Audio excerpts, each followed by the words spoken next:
जय श्री राम जी का आशीर्वाद हम सब पर बना रहे। आज हम श्री रामचरितमानस में 29वें मास पारायण का भाग 4 पढ़ेंगे। पढ़ने से पहले अपने गुरुदेव के चरणों में नमन करते हैं। भगवान शिव, माता पार्वती, श्री राम जी और सीता माता के चरणों में नमन करते हैं और हनुमान जी से प्रार्थना करते हैं कि वो पढ़ने में हमें शक्ति प्रदान करे और पढ़ने में कोई गलती हो तो हमें क्षमा करे। ओम श्री गणेशाय नमः।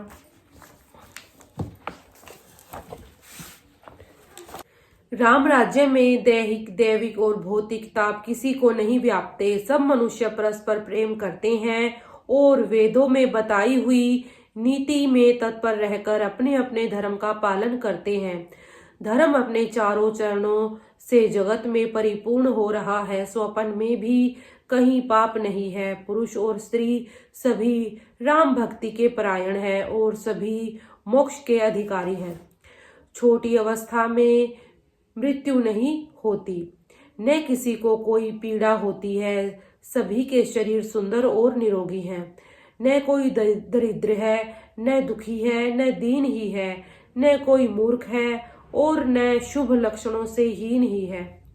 सभी दंभ रहित है, धर्म परायण है और पुण्य आत्मा है। पुरुष और स्त्री सभी चतुर और गुणवान है। सभी गुणों का आदर करने वाले और पंडित है तथा सभी ज्ञानी हैं। सभी कृतज्ञ अर्थात दूसरे के किए हुए उपकार को मानने वाले हैं। कपट चतुराई किसी में नहीं है।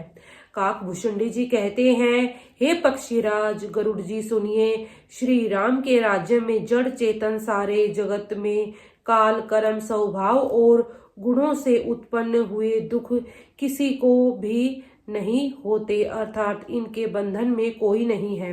अयोध्या में श्री रघुनाथ जी 7 समुद्रों की करधनी वाली पृथ्वी के एकमात्र राजा हैं, जिनके एक एक रोम में अनेकों ब्रह्मांड है। उनके लिए 7 द्वीपों की यह प्रभुता कुछ अधिक नहीं है, बल्कि प्रभु की उस महिमा को समझ लेने पर तो यह कहने में कि वे 7 समुद्रों से घिरी हुई सप्त द्वीपमयी पृथ्वी के एक छत्र सम्राट हैं, उनकी बड़ी हीनता होती है।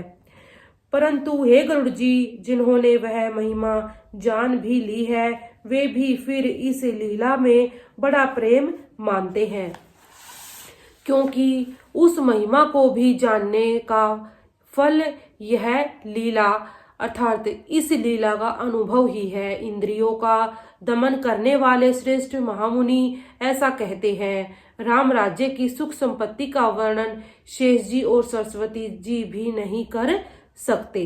सभी नर नारी उदार हैं, सभी परोपकारी हैं और सभी ब्राह्मणों के चरणों के सेवक हैं।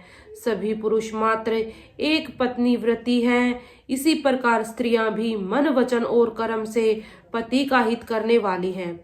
श्री रामचंद्र जी के राज्य में दंड केवल सन्यासियों के हाथों में है और भेद नाचने वालों के नृत्य समाज में है।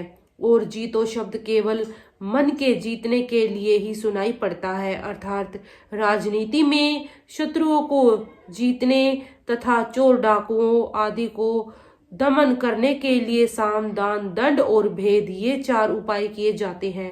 राम राज्य में कोई शत्रु है ही नहीं, इसलिए जीतो शब्द केवल मन के जीतने के लिए कहा जाता है। कोई अपराध करता ही नहीं, इसलिए दंड किसी को नहीं होता। दंड शब्द केवल सन्यासियों के हाथ में रहने वाले दंड के लिए ही रह गया है तथा सभी अनुकूल होने के कारण भेद नीति की आवश्यकता ही नहीं रह गई, अर्थात भेद शब्द केवल सुर ताल के भेद के लिए ही कामों में आता है। वनों में वृक्ष सदा फूलते और फलते हैं। हाथी और सिंह वैर भूलकर एक साथ रहते हैं। पक्षी और पशु सभी ने स्वाभाविक वैर भुलाकर आपस में प्रेम बढ़ा लिया। पक्षी कूजते अर्थात मीठी बोली बोलते हैं। भांति भांति के पशुओं के समूह वन में निर्भय विचरते और आनंद करते हैं। शीतल मंद सुगंधित पवन चलता रहता है।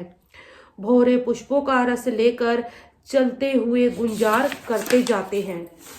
बेले और वृक्ष मांगने से ही मधु टपका देते हैं, गोएं मनचाहा दूध देती हैं, धरती सदा खेती से भरी रहती है।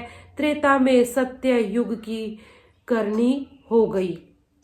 समस्त जगत के आत्मा भगवान को जगत का राजा जानकर पर्वतों ने अनेक प्रकार की मणियों की खाने प्रकट कर दी। सब नदियां श्रेष्ठ, शीतल, निर्मल और सुखप्रद स्वादिष्ट जल बहाने लगी।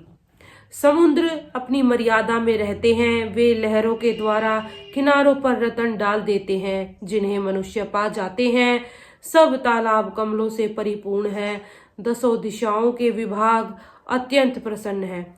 श्री रामचंद्र जी के राज्य में चंद्रमा अपनी अमृतमयी किरणों से पृथ्वी को पूर्ण कर देते हैं। सूर्य उतना ही तपते हैं जितने की आवश्यकता होती है, और मेघ मांगने से जब जहां जितना चाहिए उतना ही जल देते हैं। प्रभु श्री राम जी ने करोड़ों अश्वमेघ यज्ञ किए और ब्राह्मणों को अनेकों दान दिए। श्री रामचंद्र जी वेद मार्ग के पालने वाले, धर्म की धुरी को धारण करने वाले, प्रकृतिजन्य सत्व, रज और तम तीनों गुणों से अतीत और भोगों में इंद्र के समान है। शोभा की खान, सुशील और विनम्र सीता जी सदा पति के अनुकूल रहती हैं। वे कृपा सागर श्री राम जी की प्रभुता को जानती हैं और मन लगाकर उनके चरण कमलों की सेवा करती हैं।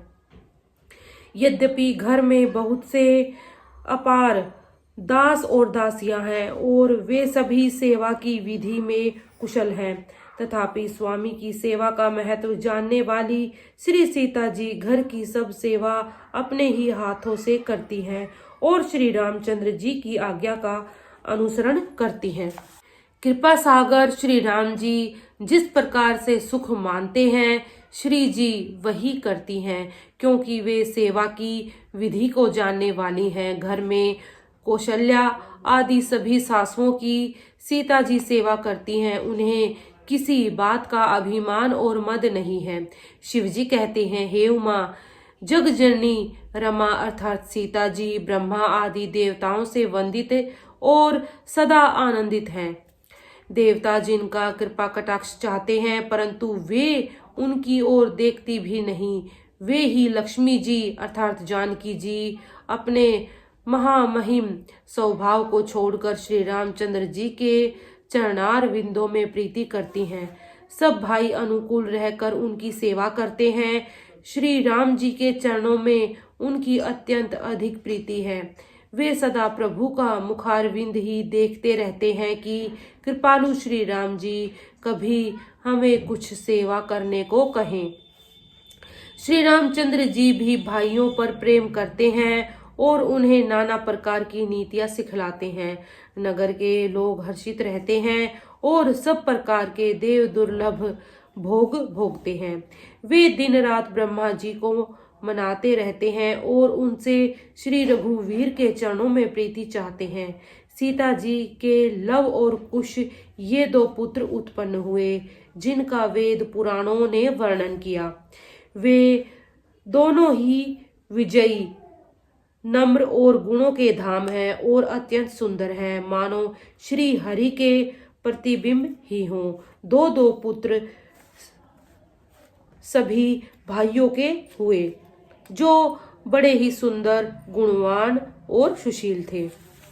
29वां मास पारायण आज हम यहीं तक पढ़ेंगे। इसी के साथ बोलते रहिए जय श्री राम।